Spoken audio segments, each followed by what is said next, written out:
Hello BookTube, I've got a fun tag for you today. This is the BookTube Adventures tag. This was created by Nicky from the channel My Messy Bookshelf, so all the credit goes to her. But this is like a tag about reflecting on your BookTube journey so far, and I thought, oh, I'm gonna do it. So let's start. So number one, choose your adventure. When you started your channel, did you have a specific niche in mind?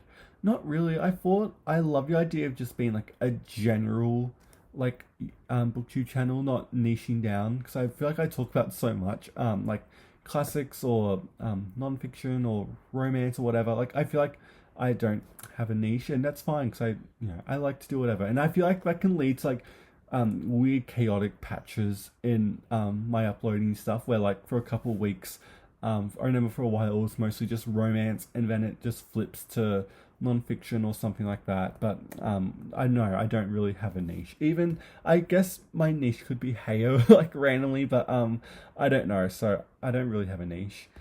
Number two, choose your character. When you started your channel, did your true personality shine through? Do you think it does now?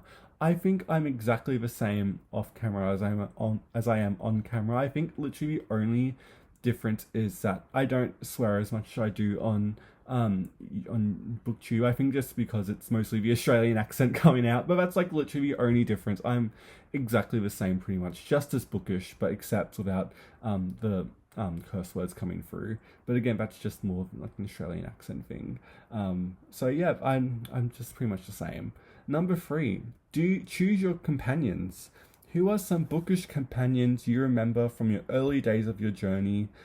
Can be booktubers or just commoners. I've got some booktubers here. I have a big list because I've been only doing booktube for a year, but there's so many people who I've made genuine great friends with and everything. We've got Amy from Amy's Dusty Bookshelf. I'm currently reading some of her favorite books, and she is not letting me down. Every book I'm reading, I'm like, oh my god, this is so great. Of course, Josh from Literary Gladiators 2 was iconic. Joshua Kribo, Melody at Melody's Book Nook. Talia and Melisha, of course, are lovely when they do videos together. Mike from Bibliophile Bookscape 2. Emily from M Reads. John from Nicholas Aracourt is amazing. And Elizabeth from As I Lay Reading. There's some, but there's so many more, but those are some like the main ones I think of. That come to my head first. So yeah, there's been a lot of people, to be honest. Number four, the quest. Choose one or all three of the following obstacles. The comparison curse. How do you handle comparing your channel to others? I kind of don't compare really because I don't really feel it as competition. I think if I do get in that mindset, I kind of think like more of an educational stance. Like, what are they doing that I can do? Or I like the way they like phrase their sayings or whatever like that. It's not as much of a comparison when it comes to views or subs because I know I'm a bit niche or something like that, but it's more how can I like just learn from other people. I think really, especially talking about books, I just love hearing. So I just think of it more as a way, how can I improve more than anything else? The algorithm dragon. What has been your biggest frustration with growth, views, or consistency? I don't struggle with consistency literally at all. I feel like I upload so much. But especially at the start of the year, there was like crack going on at that point because I literally went from randomly doing, I'm going to do Auslit 101, which was so much work being put into it. Like I literally spent a year reading and creating that list of God knows how, like nearly 100 books. And then jumping from that into I can't remember what I'd done after that. I know I just done a lot of videos and also Hanger Time on top of that. Like I've just done so much.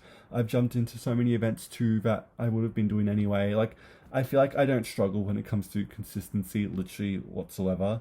And when it comes to views and growth, I'm happy with whatever, to be honest, because the one thing I've really noticed that views and people finding my channel really comes in like periods. Sometimes there's a time period where a lot of people don't find my channel, but that's okay because it normally comes in periods more than anything else. Like certain days or whatever, get a bit more or something like that. But I don't really care, to be honest. Then the self-doubt monster. What insecurity have you had to battle as a creator? None really. I just go on here and talk really. I don't have really any insecurities about BookTube, especially when it comes to books. Like I feel like I don't have that many. Five, the struggle. Was there a moment when you considered quitting? What kept you going? I've never thought about quitting. I've only just getting started, to be honest. Six, growth and fulfillment. Do you feel the journey has been worth it? Have you grown as a reader, a booktuber, or a person? I've definitely grown as a reader too. Like I feel like I've just read so much more, especially doing some of my favorite booktubers' favorite books, just finding new stuff like that.